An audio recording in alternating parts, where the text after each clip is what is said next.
E aí, pessoal, como vocês estão? Como eu disse no vídeo da revelação da expansão, do dia 1º ao dia 3 foram reveladas todas as cartas neutras da nova expansão através dos percursos temporais. E eu vou dar uma olhada aqui, já comentando. Eu vou deixar apenas alguns adendos, que principalmente sobre as cartas em si, é um pouco difícil de analisar corretamente as cartas, porque a gente não tem as cartas de classe. As cartas neutras são um suporte para os decks, mas principalmente focados nas cartas de classe. Então, como eu não tenho ideia de como as cartas de classe vão ser, elas só vão começar a ser reveladas amanhã, no dia 6, então é meio difícil eu analisar perfeitamente. Eu vou tentar dar uma olhada no geral. Tem algumas cartas que a gente nem sabe como a mecânica funciona ainda, porque provavelmente vai vir algumas classes com uma mecânica específica. Então, eu peço que não leve essa análise tão a sério, porque, como eu disse, é difícil ver o real poder de uma carta sem ter as cartas de classe das quais as cartas de neutros vão dar suporte. Dito isso, eu vou aqui dar uma comentada básica, dar uma olhada nas cartas que já existem, ver se elas podem dar suporte para um deck que já existe, ou podem aparecer num deck novo. Mas é isso. A coisa principal é isso. De resto, me sigam nas redes sociais. Eu vou deixar de novo aí o meu Twitter e minha Twitch. É a mesma coisa do YouTube, Maruki_HS. E é isso. Vamos começar a dar uma olhada nas cartas neutras. Lembrando, a última carta neutra que saiu durante a revelação foram essas 5 aqui, basicamente.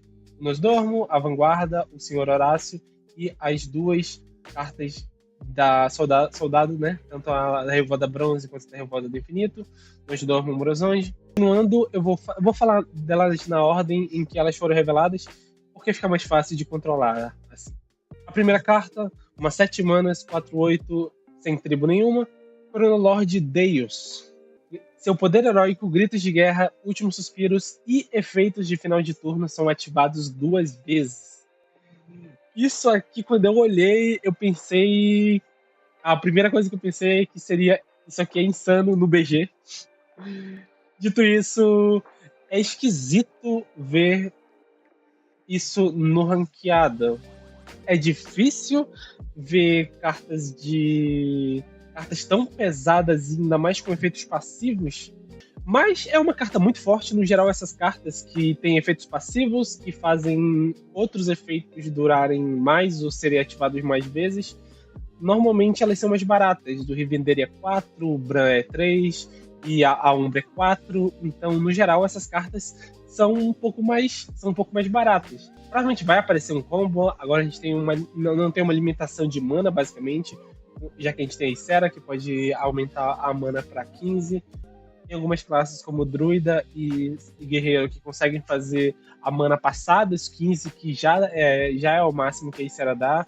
Então, eu vejo isso aparecendo, porém, a princípio, como eu disse, é muito difícil ter um espectro geral da expansão sem as cartas de classe. Então, eu falo apenas que o efeito dele é insano. Ele faz muita coisa sozinho, o que justifica ele ser tão caro. Ele tem um dragão de mago que faz o poder heróico ser ativado 2 vezes.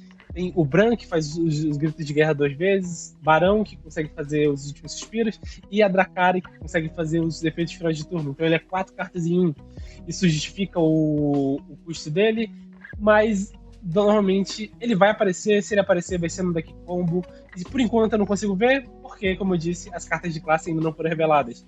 Quando elas forem, no final das revelações, entre o lançamento da expansão e a taverna que vai ter, eu vou tentar fazer um vídeo para comentar um pouco de novo sobre as cartas neutras, porque, como eu disse, é muito complicado eu fazer uma análise precisa se eu não tenho ideia de que classe pode usar isso.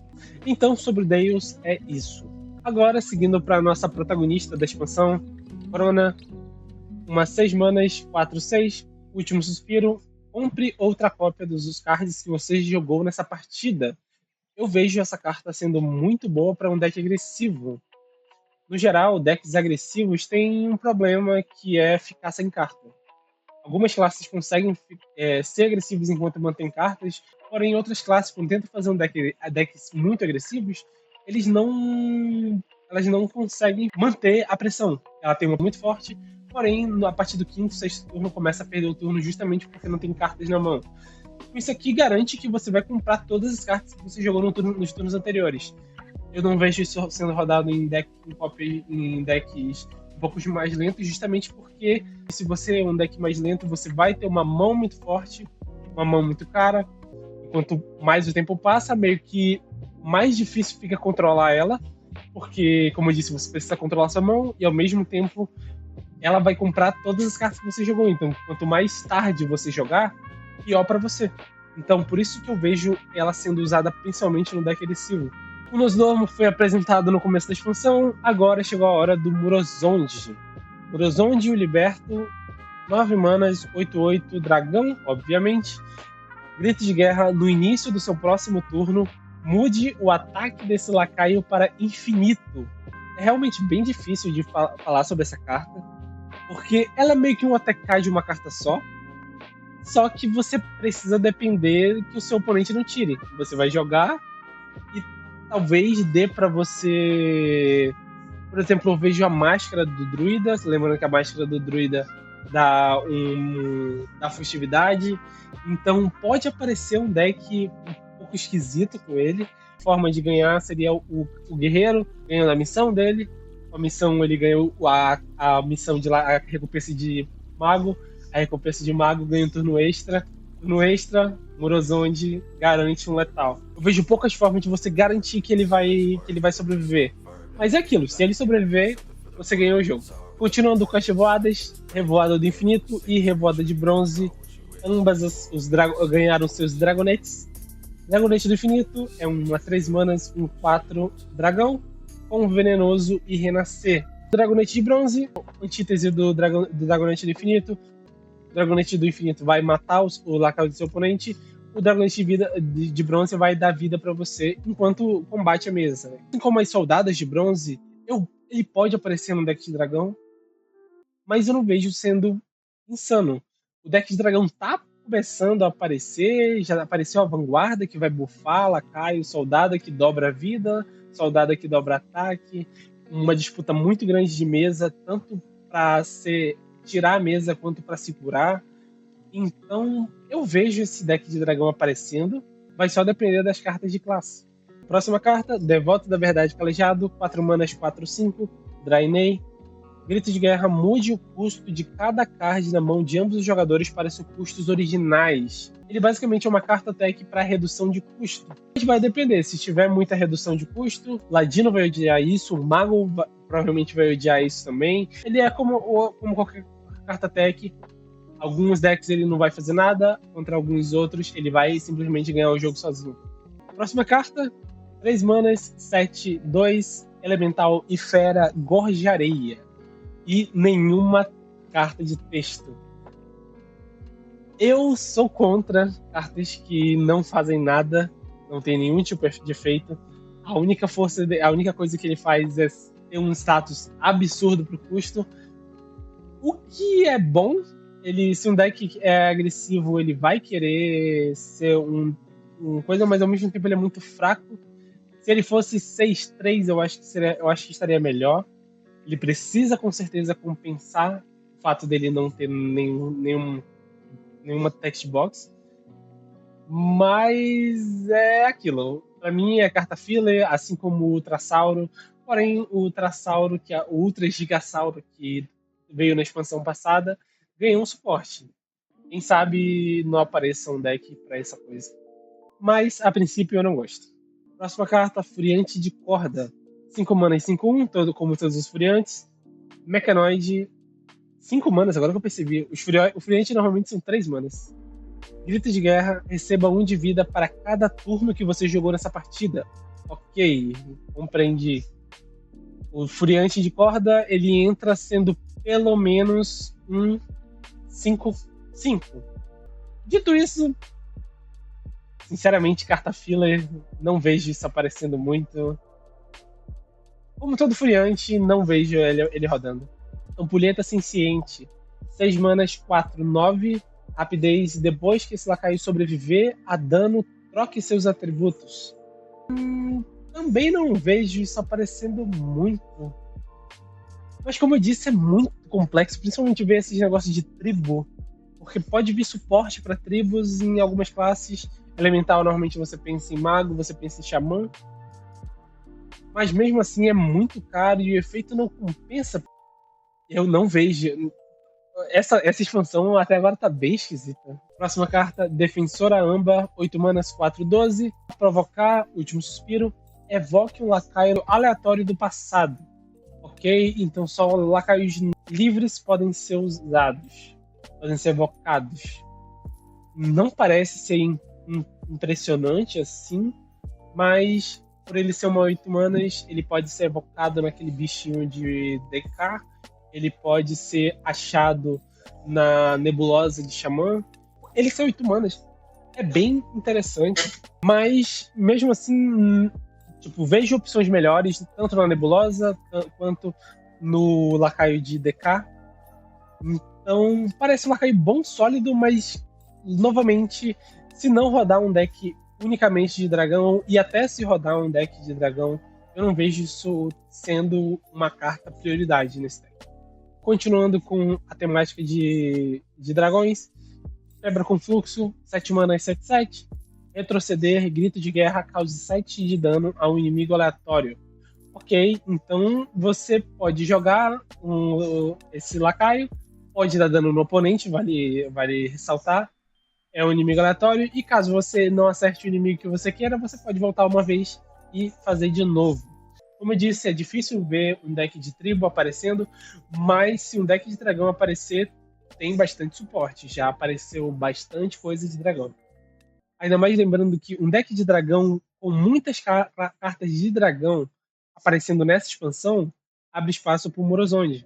Morozond, quanto mais cartas recentes da última expansão você joga, mais cedo ele acorda. Então, se um deck aparecer um deck de dragão com muitas cartas dessa expansão, já que essa expansão está sendo muito focada em dragão, é muito bom para o Nosdorn, já que ele é um dragão e ele se beneficia por cartas recentes. Apenas para comentar um pouco aqui, as cartas de dragão que eu achei foram principalmente de guerreiro. Guerreiro tem um bom suporte para dragão, já que ele ganhou a Sondra. E um deck de dragão já é viável, já dá para rodar, não é tão forte, mas dá para rodar no guerreiro. O deck de dragão tem Cavaleiro das Trevas, tem Guardião da Casca, Grande Dracorex, a própria Sondra que morre e é voltada e volta de novo. Um deck de dragão, se vier aparecer, eu vejo podendo aparecer no guerreiro. Não parece uma loucura, já que ele já tem suporte. Outra classe que tem suporte é Sacerdote. Sacerdote já tem forma de gerar dragão, tem forma de dar dano na mesa baseado nos dragões que você tiver na mão, forma de comprar dragão, e o próprio Zarime que destaca conforme você joga os seus dragões. Isso aqui pode ser usado com o Morozond, é uma forma de usar o Morozond. Zarime joga o Morozond, próximo turno, Morozond está com um ataque infinito e você mata o seu oponente. Paladino tem alguns suportes só. O principal suporte para dragão no geral é esse aqui. Os outros suportes são meio que para imbuir. São dragões, mas eles são mais focados nos decks de imbuir. Além da Exploradora Bronze, que é Revoada Bronze, é um lacaio sólido, vai descobrir um dragão. Então, Paladino também pode vir aparecer, já que essas duas cartas já são, eu acho que, boas o suficiente para dar suporte caso venha coisa nessa expansão. Normalmente, dragão vem para Paladino. Revoada Bronze, Nosdormo. Sempre que vem alguma coisa da Revoada Bronze, por exemplo, Anacronos, é de Paladino. Então, eu espero vir alguma coisa de Paladino com suporte a dragões. As outras classes meio que tem dragões, mas não é um verdadeiro suporte a dragão. São mais dragões que fazem coisas para outros suportes. A princípio, eu vejo apenas Paladino, Sacerdote e Guerreiro sendo muito focado em dragões, já que ele já tem suporte vindo de outras expansões. Agora, continuando sobre as cartas neutras, Antepassado Futurista, 4 manas, 4/4, Provocar, Grito de Guerra, veja 3 cards, adivinhe qual deles está na mão do seu oponente para receber mais 4 de vida. Eu não gosto dessa carta, porque se ela não ativar o Grito de Guerra, você ela fica inútil. Ela é muito ruim, é uma 4 manas 4/4 provocar. Tem coisas melhores. O lado bom dela é que, independente de você acertar ou não, você vai ter uma informação da mão do oponente, mas mesmo assim eu não acho que compensa. Na melhor das hipóteses, ele é um 4/8, o que é muito bom, mas tem para que você arriscar? Você vai ver uma carta da mão do seu oponente, mas você não vai fazer nada com isso. Você tem informação. Você pode fazer algo com essa informação relevante? A princípio, parece uma carta bem ruim. Seguindo com as cartas, Patriarca Ciborgue, 3 manas, 3/12, adormecido por 3 turnos, provocar, sendo um mecanoide e fera. É muito esquisito. O problema é que tu vai jogar ela no 3 e ela só vai acordar no 6. Isso sendo um deck agressivo, já que você vai perder, você vai jogar uma carta para ser jogada no turno 6. Normalmente, contra decks agressivos, com decks agressivos, você quer que o jogo esteja acabando no turno 6, 7. Então, é uma carta defensiva, mas ao mesmo tempo é uma carta que você vai jogar e ela não vai fazer nada por 3 turnos. Como eu disse, decks agressivos, contra decks agressivos, você quer provocar o quanto antes. Porque no turno 6, normalmente, você está morto. Se o deck agressivo consegue fazer o que ele é feito para fazer. Continuando, Coiote Ardiloso, 5 manas, 5/3, furtividade, custa 1 a menos para cada vez que o herói inimigo recebeu dano nesse turno. Ok, então isso aqui é feito para um deck de horda, um deck que tem muitos lacaios pequenos, que consegue dar vários danos pequenos no seu oponente. Eu penso em Token Druid, eu penso em Agro Paladino, o que esse é um bom suporte. Cartas custam pouco, normalmente. Quando você consegue fazer elas custar pouco, elas são muito boas. Como eu disse, são esses decks que vão conseguir, esses decks de token, esses decks de horda. Você precisa de pelo menos 3 ou... O ideal seria 4 ataques para fazer ele ficar decente.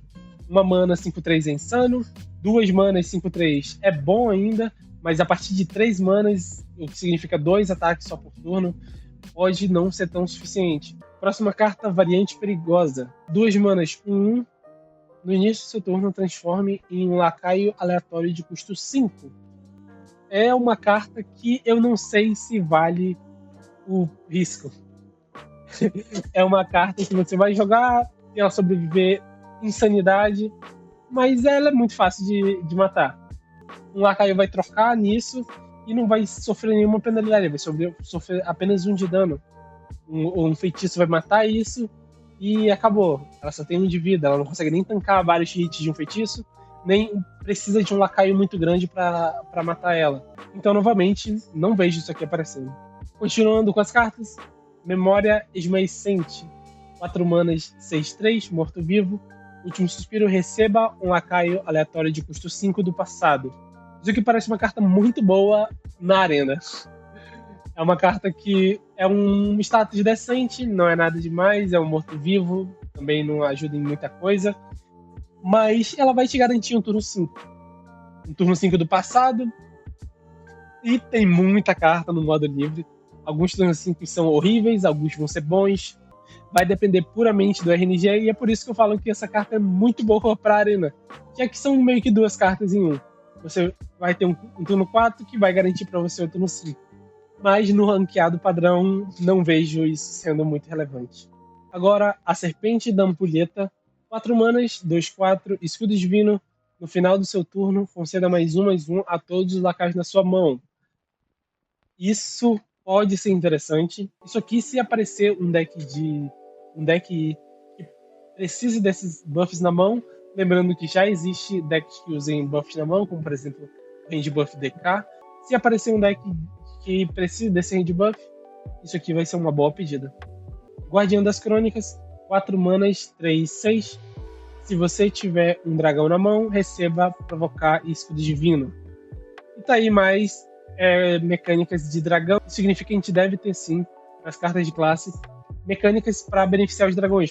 No geral, esses decks de tribo, as cartas de classe são as cartas que mais brilham os olhos.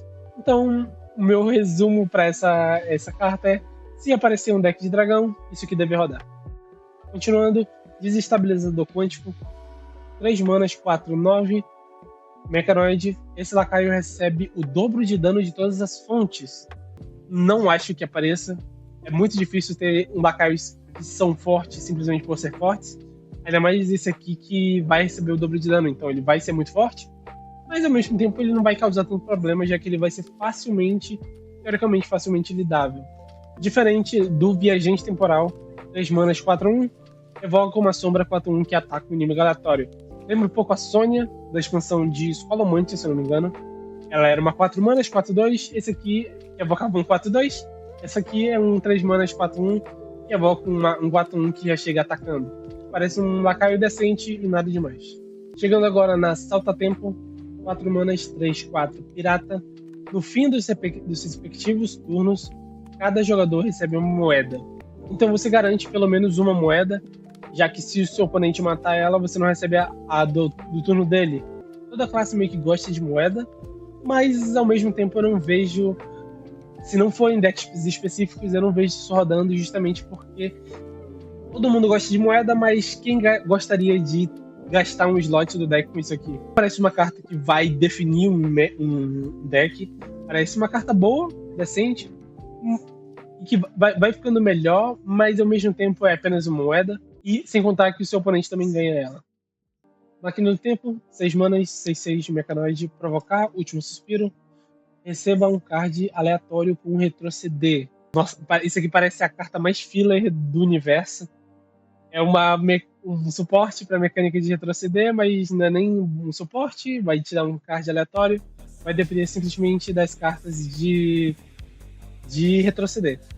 Se as cartas de retroceder forem muito boas, o que eu acho difícil, como eu já falei, as cartas de retroceder parecem muito cartas de suporte, cartas que vão entrar para fazer. Eles já falaram, né, que são coisas. Sempre vão fazer coisas aleatórias.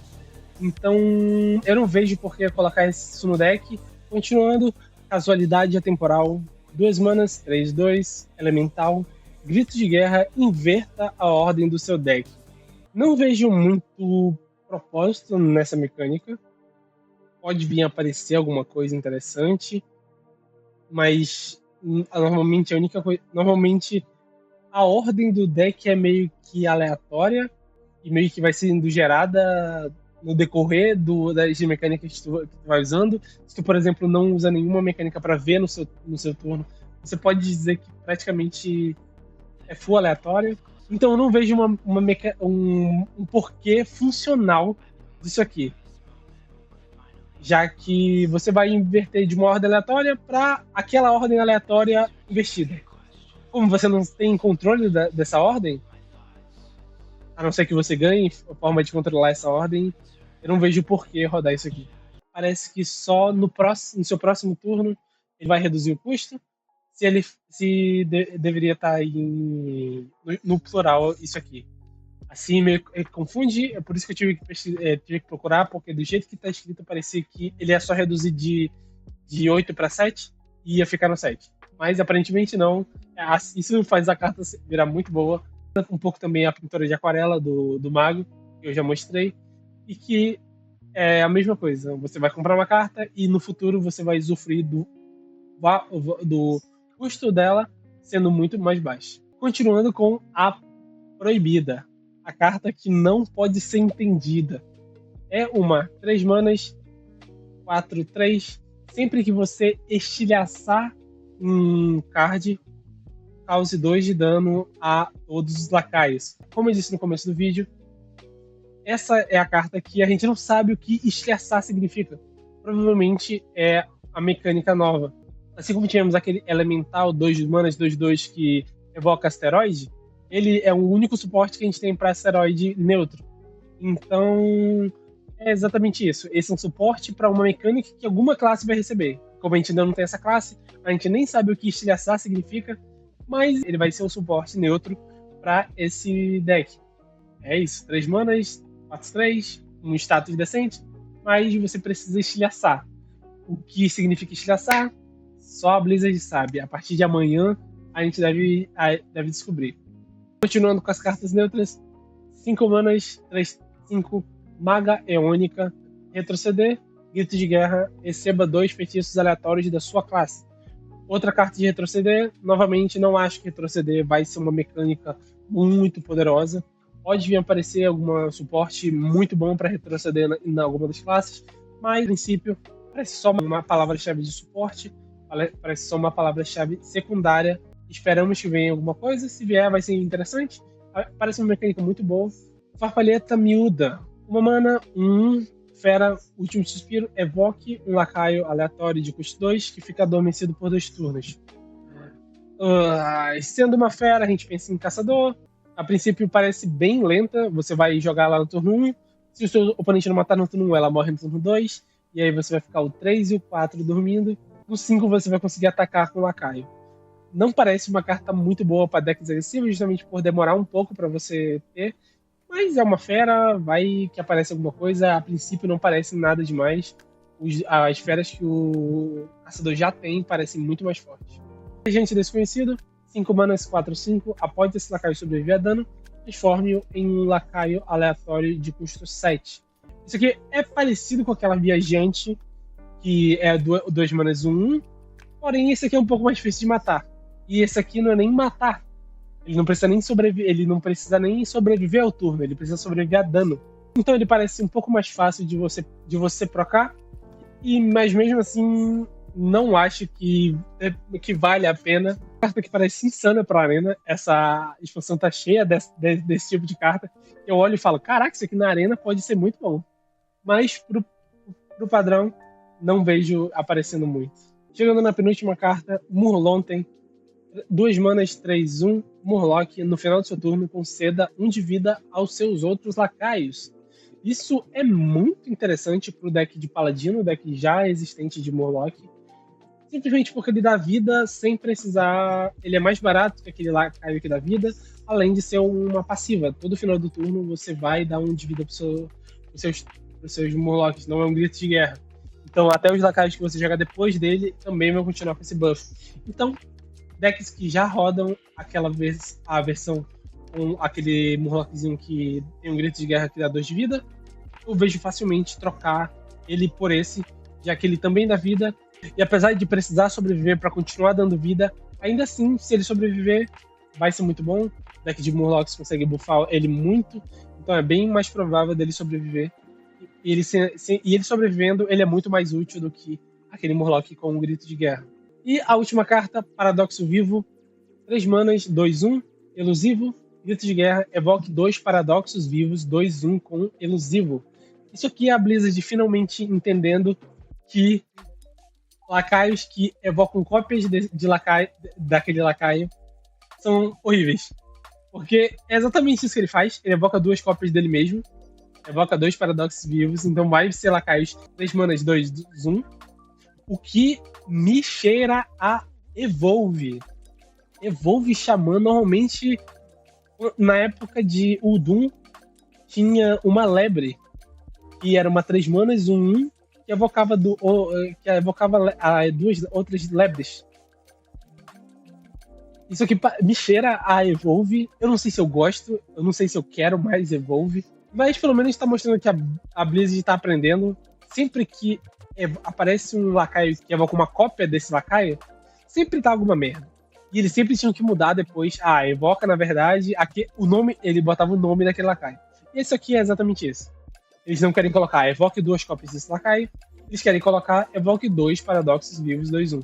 Isso porque sempre que evocava uma cópia, quando você buffava o lacaio na sua mão, ele virava uma atrocidade e aí era sempre uma merda.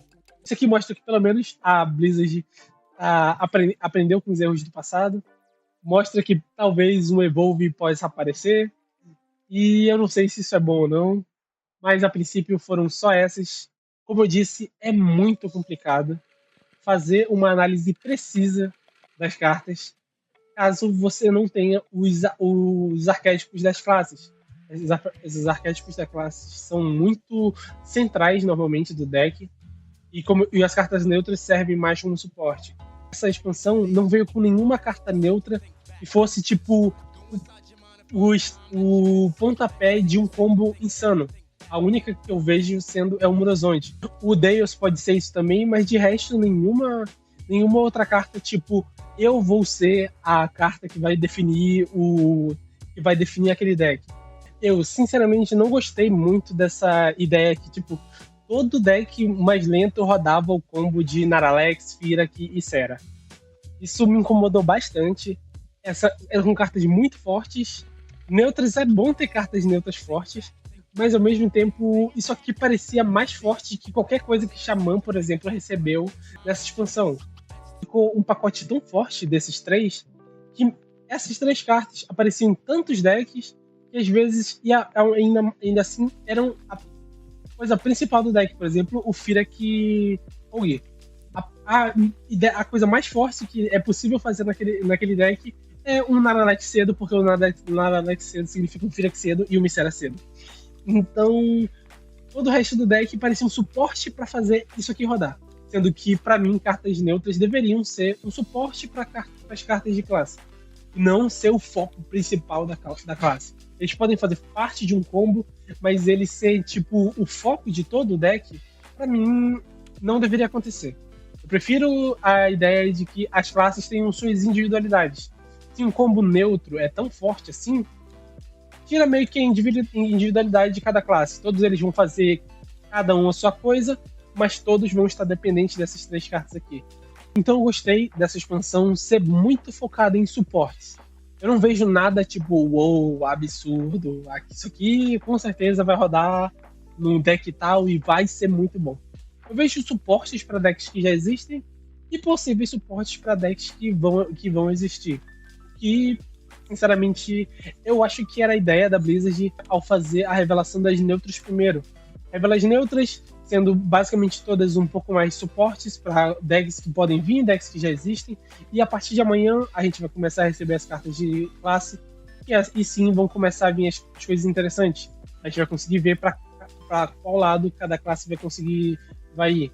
Lembrando, dia 6 amanhã tem a revelação de DK, dia 7 Paladino, dia 8 Sacerdote, dia 9 Caçador, dia 10 Druida, 13 Xamã, 14 Ladino, 15 Demon Hunter, 16 Warrior, 17 Mago, 18 Bruxo. A gente vai continuar acompanhando essas revelações. Vou tentar fazer um vídeo para cada classe, talvez não no dia, mas eu vou tentar fazer um vídeo para cada classe e eu aproveito para perder um pouco mais de tempo falando sobre a classe, já que vai ter todo o pacote dela revelado. Eu falo um pouco sobre olhando as cartas neutras já e vendo o que esperar dessa classe, se vai ter suporte para coisas que já existem, se vai aparecer coisas novas, e eu vou fazendo assim. Talvez não saia no dia amanhã e depois, porque essa segunda e terça eu ainda estou em semana de provas da faculdade. Foi até por isso que esse vídeo demorou um pouco. Dia 1, dia 2 e dia 3 foram as revelações. Porém, dia 1 e dia 2 eu estou em semana de prova. Dia 1 e dia 2 teve prova. Dia 3 eu ainda estava estudando. Dia 4, ontem foi meu aniversário. Então eu só consegui ter tempo para fazer o vídeo hoje. Dia 6, dia 7 eu ainda tenho provas. Porém, a partir do dia 8 acaba a semana de provas. Vai ter apenas a faculdade normal, então eu vou ter um pouco mais de tempo. Então, provavelmente, a partir do dia 8, eu consigo lançar todo dia o vídeo da classe. E como eu disse, eu vou focar um pouco mais na classe, focar o que esperar sobre a classe, olhar os suportes que ela já tem no neutro, que ela já tem no modo padrão no geral, ver se vai aparecer deck novo, ver se pode aparecer um suporte para um deck antigo. E é isso, eu vou deixar de novo as minhas redes sociais aqui. Me sigam lá. É isso, deixa um like, deixa um comentário, qualquer interação me ajuda muito. Compartilha, principalmente, para aparecer para mais gente. É isso, valeu!